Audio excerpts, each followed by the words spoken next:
Secular معرفت، ربانی معرفت۔ امریکہ کے مشہور مشنری بلی گراہم نے لکھا ہے کہ ایک بار امریکہ کے ایک مشہور سیاست دان نے اس کو لکھا کہ وہ فوری طور پر اس سے ملے۔ جب بلی گراہم اس سے ملا تو دونوں ایک کمرے میں اکٹھا ہوئے۔ اس وقت سیاست دان نے بلی گراہم سے کہا، "You see, I am an old man. Life has lost all meaning. I am ready to take a fateful leap into the unknown. Young man, can you give me a ray of hope?" The Secret of Happiness by Billy Graham۔ یہ موت کے بارے میں ایک ایسا قول ہے جس کو موت کی سیکولر معرفت کہا جا سکتا ہے۔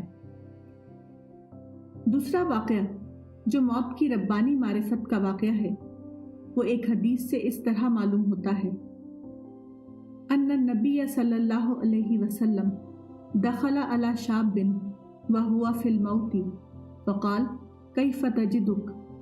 قال واللہ یا رسول اللہ انی ارجو اللہ وانی اخاف ذنوبی۔ فقال رسول اللہ صلی اللہ علیہ وسلم لا یجتمعان فی قلب عبد فی مثل هذا الموطن الا اعطاہ اللہ ما یرجو وآمنہ مما یخاف۔ سنن الترمذی۔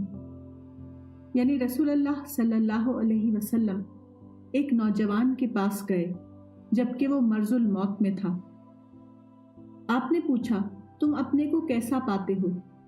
اس نے کہا، خدا کی قسم اے اللہ کے رسول، میں اللہ سے امید رکھتا ہوں اور اپنے گناہوں سے ڈرتا ہوں۔ آپ نے کہا، کسی بھی بندے کے دل میں اس قسم کے موقع پر یہ دونوں باتیں جمع ہوں تو اللہ ضرور اس کو وہ عطا کرے گا جس کی وہ امید کرتا ہے اور اس کو امن دے گا جس سے وہ خوف کھاتا ہے۔ موت ہر انسان کے لیے ایک معلوم واقعہ ہے۔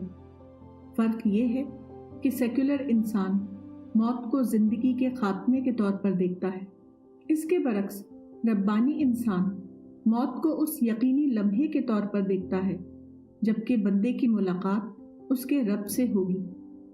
یہ لمحہ اس کے لیے بیک وقت دو کیفیات کا لمحہ ہوتا ہے، ایک طرف اللہ کی رحمت اور دوسری طرف اللہ کا خوف۔